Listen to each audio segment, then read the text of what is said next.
what we professional liars hope to serve is truth. I'm afraid the pompous word for that is art.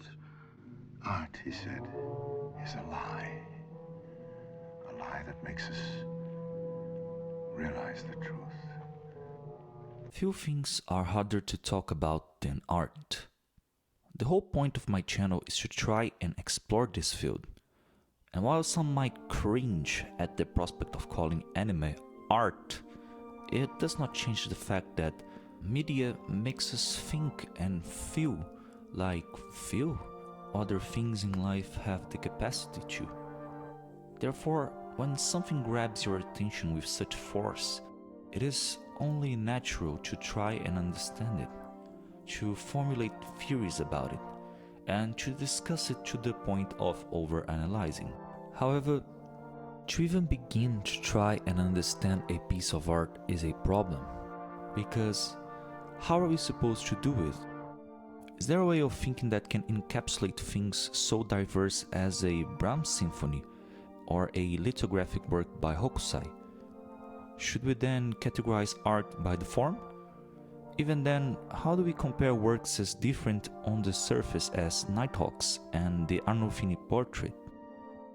Or something like Chopin to Biggie Smalls? These and other questions about art, alongside models of understanding for it, are the things I want to explore in these more general videos I bring to the channel. In the times I'm not going for a specific work or artist, I will also want to talk about these more general themes on this lying endeavor called art. Before I get to the meat of this particular video, a quick disclaimer. Having an academic view with theories and fancy citations of critics and all on art, and thinking that only through this you can really achieve a true and satisfactory experience of art, is a surefire way to become a very pretentious and dickish person. Or even worse, an expert. So take these videos as someone presenting tools to you. You may choose to use them or not, but it's nice to know that they are there, and that they may come when you need that distinct tool for a distinct job. Anyway, the concept I want to talk about today is something called the Tripartite Model, and I hope my English isn't butchering this name. This is a model proposed by Professor Jean Molineaux in his essay Musical Fact and the Semiology of Music, where he proposes that we divide our approach to art, in this case more specifically music, in 3 parts or angles. This model would later be expanded by his student Jean-Jacques Nattier, but as that would complicate things for now, I'm just gonna stick to the original model of Molineaux, for this video at least. So, what are these 3 angles of analysis we should use when tackling art? Well, they are the poietic level, the neutral level, and the esthesic level. These 3 levels are, of course, not entirely separable, but rather they are filters that help us focus on determined aspects of the work to understand it. Now let's talk about these levels themselves, with examples, of course. The poietic level is everything that has to do with the emitter of the art piece, that is, the artist itself. It is here where you see or look for biographic data on the artist, as well as an understanding of the historic period and the cultural panorama in which he was inserted, to try and correlate these happenings in his life with his work. Besides the historical facts, in the poietic level we should also look for the intentions and psychology of the artist, his aesthetical philosophy, and so on and so forth. So let's take as an example J.S. Bach. The J.S. stands for just a genius. Bach was a German composer that worked mainly for courts and the Lutheran Church. He was a very pious man and had a complete dedication to music, with a myth suggesting that on his deathbed, while he was unable to stand up, he listened to one of his 20 children playing one of his pieces. He then stood up, ill and hurting, walked up to the child and said, "This Bach ist F sharp, nicht F," and then went back to bed. Okay, now that we know these biographic facts, what does it tell us about Bach's work? First of all, he was German, and while you cannot say that Bach's music was a completely German art form, just look at his French suites and Italian concert, it does make some sense that the specific repertoire of German music at the time would play a part at influencing him.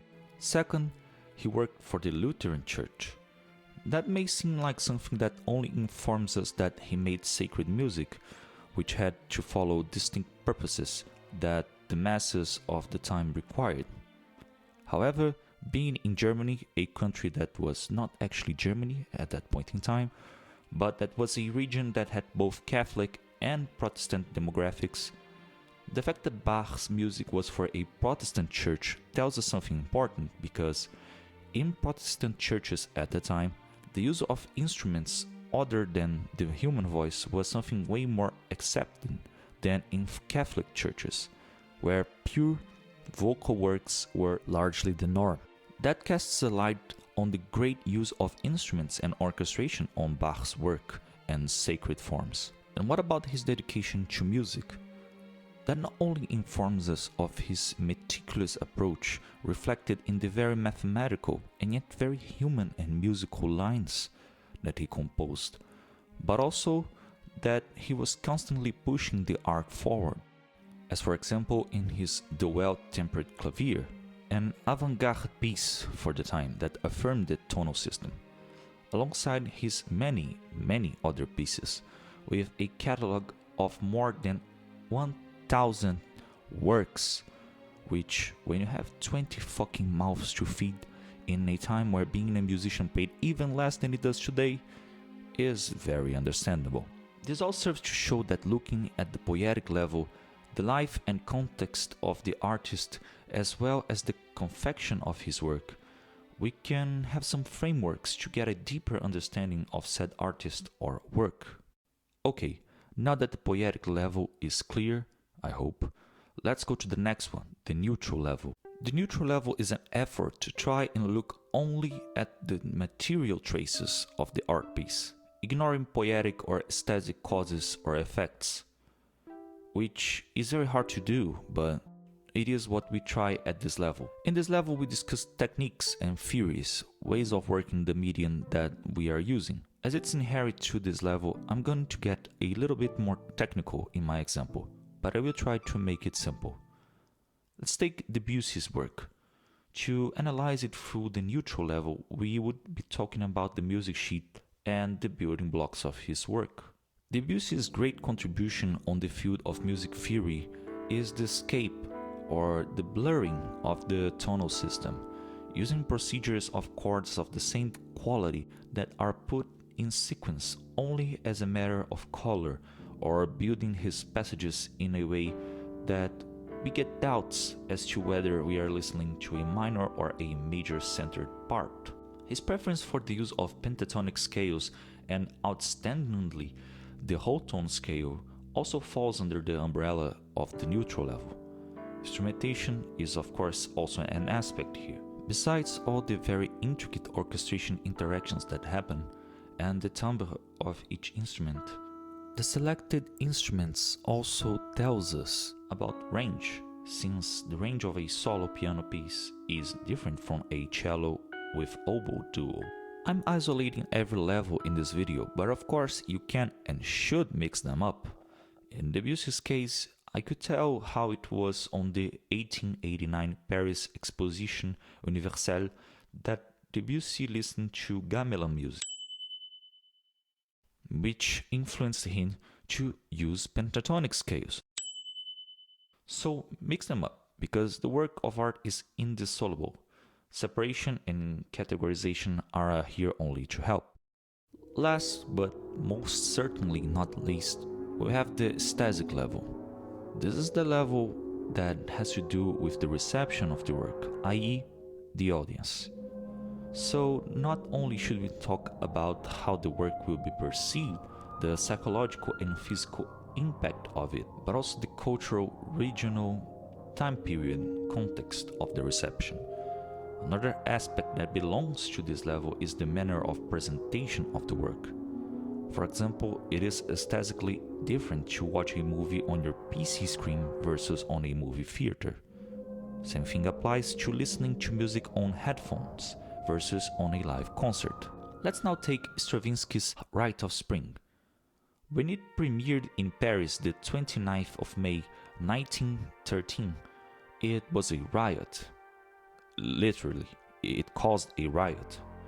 The audience at the time was shocked by the dissonant harmonies and crazy rhythms, as well as the extreme orchestration of it, because this being a ballet, you couldn't see the orchestra in the pit and caused confusion as to what instruments were being used, since the registers Stravinsky used were on the limit of a lot of instruments.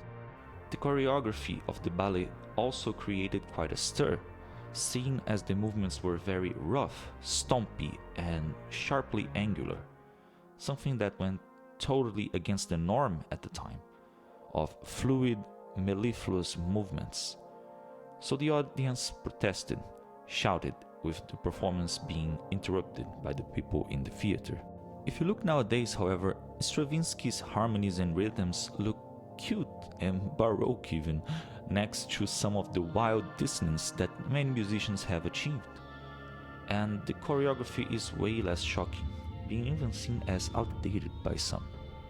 So today a lot of people get anxious and want very much to attend a presentation of the Rite. It is something 21st century audiences look forward to.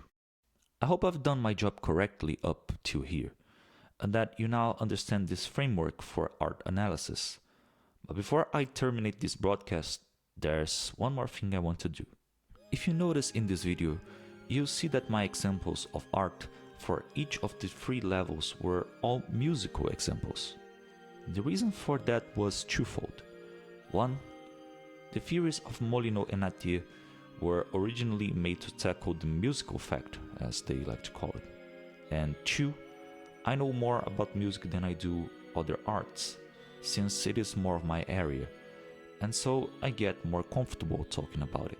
But I know that focusing on music is not everyone's cup of tea, and so I want to end this video talking about a movie and briefly analyzing it through the lens of the 3 levels. Solaris is a 1972 science fiction movie directed by legendary Soviet director Andrei Tarkovsky. Tarkovsky wanted to adapt the novel of the same name by Stanislaw Lem. The reason he chose to do that was not only because he liked the novel, but also because he had a lot of trouble with Soviet censorship in his past productions. So he reckoned that it would be a good idea to make an adaptation of a book that was already approved by said censorship, and that was from a very respected and well-known author. Tarkovsky wanted this movie to focus more on the human drama and relations than anything, because he felt that a lot of science fiction works were too much focused on technology and futuristic inventions and had little concern for the humanity involved. And so, he made changes to the plot and focus of the original book to better suit what he intended to show and highlight. That's not to say that the movie does not draw distinctions between the, let's call, good old humanity and the futuristic things. The choice of a very bucolic scenery, house made of wood and all, to represent the earthly life of our protagonist comes into contrast with the claustrophobic, lifeless interior of the futuristic space station. The sudden changes of coloration of the screen, especially when something of the more supernatural sci-fi kind happens, is also a brilliant choice to showcase the otherworldliness of the events. And it wouldn't be a Tarkovsky movie if he did not make what I call a door frame shot. His very nice way of giving way more focus to a part of the screen. To watch this movie nowadays is a very distinct experience from when it first premiered. This movie was originally intended for mostly Soviet audiences in movie theaters, so shots like this one have way less the effect of disturbance originally intended, seen as to behold a very bright light in a closed and dark room in which you have been already sitting for nearly 2 hours is very different from watching it on YouTube, which you, by the way, can do for free, link in the description. Also, the majestic landscape frames Tarkovsky makes and his shots of the infinite unknown of Lovecraftian grandiosity are something that I believe lose their awe when they don't have the sufficient scale of a large screen. Tarkovsky is also someone known to demand a lot of patience from his audience, which in 1972 would be pushing a little, but in a dopamine-hooked population of 2023 is a huge ask. Nevertheless, this movie is something extremely worthwhile. The human drama of the protagonist in a Pandora's box dilemma is something very endearing and relatable, to which the ending makes a perfect and surprising final stroke of a resigned sadness on us. The shots Tarkovsky makes fills us with an immense sense of beauty while retaining our curiosity. The soundtrack also contributes, contrasting the happy simplicity of humanity with the cold and sinister prospect of technological frontiers. While Tarkovsky may believe that this movie was not successful in transcending the genre of sci-fi, maybe due to it having been somewhat censored by Soviet authorities, his cinematography, use of color, pacing in the screenplay, soundtrack, and the acting of his crew all make for a movie that may not achieve what its director envisioned, but that still touches our human nature and makes us question our lives, while still coming into contact with beautiful imagery. This analysis was very brief. I barely touched on the plot and all, and I tried to make it very didactical, but I hope it was worth your while and that now you have a new tool to tackle art. Thank you very much, and until the next one.